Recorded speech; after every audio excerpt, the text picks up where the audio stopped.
I got 5 player props on PrizePicks, so I'm going to be going with a 5 pick flex play that I'm going to take you through.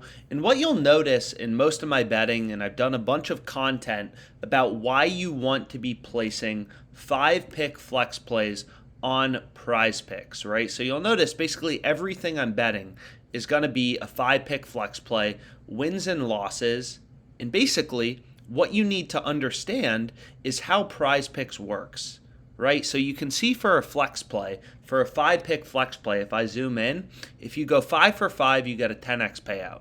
If you go 4 for 5, you get a 2x payout. If you go 3 for 5, you get a 0.4x payout. So in other words, you lose 60% of your stake. If you bet 100 and you go 3 for 5, you're getting back 40, so you're actually down 60 bucks. But long story short, I've kind of gone through the math behind all possible, entries you can place on PrizePicks, whether it's a 2 pick power play where you're getting plus 200 odds, 20 to win 60 total, 20 to win 40 in profit, regardless of what 2 picks you select. That's exactly what you're going to see, 20 to win 60, right? It doesn't matter if you take overs, unders, 20 to win 60, 20 to win 40 in profit, which is plus 200 odds. So long story short, when you're placing a 5 pick flex, you're getting the best odds on PrizePicks. When you're placing a 2 pick power play, you have to win 57.73% of your picks. So in other words, in a 2 pick power play, you have to win 57.73% of your individual picks to break even long term, right? Whereas for a 5 pick flex, you only need to win 54.25%, right? PrizePicks is a fixed parlay platform, right? So it doesn't matter. If I would have taken this as an under, if I would have switched picks, it's still the same payout. So basically, any play that you take on PrizePicks in a 5 pick flex or a 6 pick flex or whatever, you're going to be getting the same implied odds of minus 119. Right? So as a sharp bettor, when we're looking for profitable bets on PrizePicks, we're looking for value at minus 119 odds, right? So when I'm trying to make money on PrizePicks, I'm placing 5 pick flexes and I'm finding plays that are profitable at minus 119. So typically the tool I start on is just the positive EV tool on OddsJam. So there's different ways to find, profitable bets, right? Like, for example, there's the OddsJam screen, which you can see kind of right here. And what this is useful for is comparing lines set at different levels. So here, for example, you can see, hey, CJ McCollum, his line is 5.5 on PrizePicks. It's 6 on Underdog. Underdog is PrizePicks' direct competitor. So whenever they're different, typically that should indicate to you as a sharp bettor, hey, PrizePicks and Underdog, they're direct competitors. There's a difference in where they're setting the line. Maybe there's a profitable play.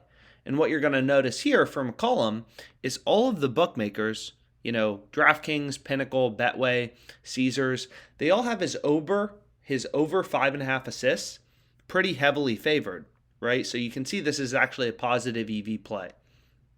So just the bet in green, that's also bolded. These are the plays you want to go with on PrizePicks. So I ended up taking CJ over 5.5 assists. Then I also took these 2 tennis plays, right? So this is the highest profit margin play, which is a pretty crazy profit margin. We have Fernandez versus Swiatek. I know nothing about these players, but what I do know is I have dozens of sports books, right? And they're all setting the line for the over 17.5 games around minus 160, minus 155. And we know in a PrizePicks 5 flex, we're getting minus 118.6 odds or minus 119, right? So we're getting a ton of value on PrizePicks. So this is a play we want to be on, and this is the first play I'm on, as well as this, and then this play on McCollum. So you can kind of think about it. I mean, the way I like to think about it is imagine if you had dozens and dozens of stock exchanges, and Casumo and FanDuel and all these different, stock exchanges are pricing the same stock. FanDuel saying the stock's worth 160, but all these books want to set lines independently.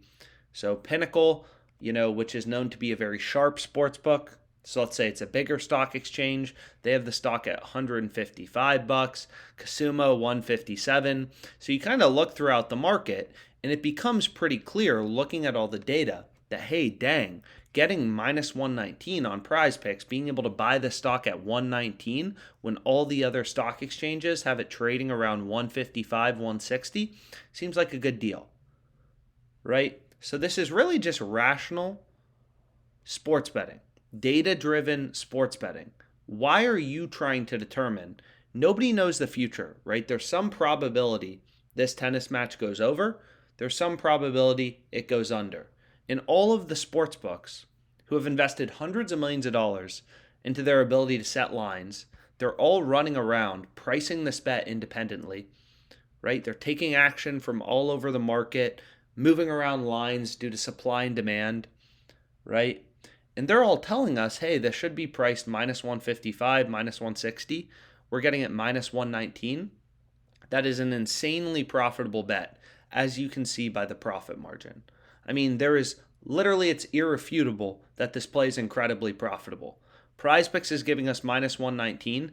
Every other book in the market is pricing this minus 152 or worse, right? So either every sports book is wrong, all these, 20 plus sports books are wrong in setting the line at minus 155, or PrizePicks is an insanely profitable play at minus 119.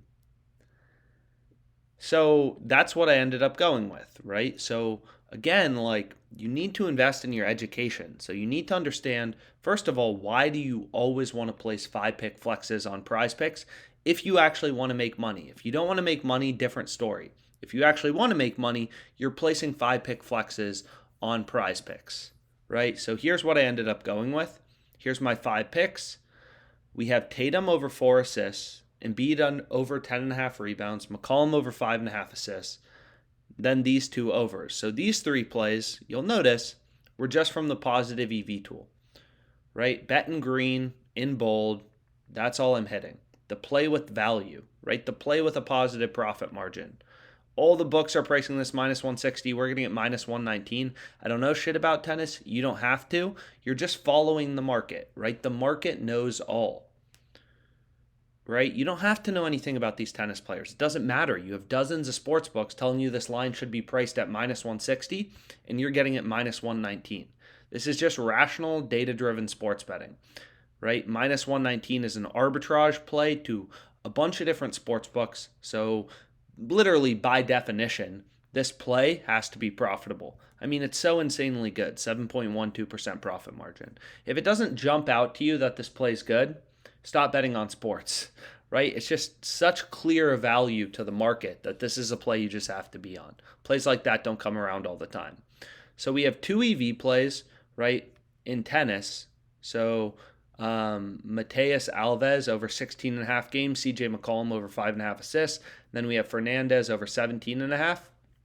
And then I also ended up locking in some plays from the screen.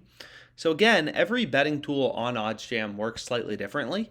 The positive EV tool just points out huge discrepancies in price and quantifies your profit margin for you. Whereas the screen is kind of like a Bloomberg terminal. It's more flexible. It won't point out extremely profitable bets to you, kind of like the EV tool, super easy to use. You just select the books you use. Typically I just filter for the highest profit margin plays first. I set my max odds to typically, 170, 180, something like that, 190, 200. And then I just take the highest profit margin plays. That's how most people use OddsJam, and this is the most profitable betting tool that I'm spending most of my time on. But the screen is useful because it's more flexible. It lets you compare where books have the line set at different levels. So here we can see, hey, PrizePicks has Tatum's assist line at 4. All the books have him at 4.5, right? So PrizePicks is too low. Their line is lower than where all the books are setting the line, right? So we want to take the over on PrizePicks. PrizePicks is too low relative to the rest of the market, so we want to take the over. So again, this play would not show up on the EV tool, Tatum over 4 assists, because the EV tool is comparing prices for the same bet. Right here, every single book has Fernandez versus Swiatek at over under 17 and a half games. So we're comparing the same bet, over under 17 and a half. If there's 18 plus games, the over cashes, otherwise it doesn't. These are the exact same bet, right? It's like the same stock with hundreds of different prices. It's crazy. That's literally what sports betting is. You have the exact same asset over 17 and a half games in this tennis match. It's the exact same bet, 18 plus games, and the over cashes for over under 17 and a half. And you have dozens of sports books setting lines on this, and they're all pricing this wager independently. So it's not even like, like you have extremely high confidence that this play is profitable because, again, unless you think you're smarter than the market, all other tennis bettors and these sports books who invest hundreds of mil into their ability to set lines, you literally have dozens of books all telling you, yo, this should be priced at minus 155-ish. There's no disagreement in the market aside from PrizePicks, which is a clear outlier. It's a clear error on PrizePicks, right? They're giving you way too much value at minus 119. And then this Tatum play is, again, from the screen, more flexible. PrizePicks has the line at 4, books at 4.5. We want to take the over. So that's what I ended up going with, 5-pick flex. Again, I don't control when lines move. If any of these lines move, I'm sorry. I don't control when bookmakers move lines. They can do that at any time. But hopefully this video was helpful, and let's make money.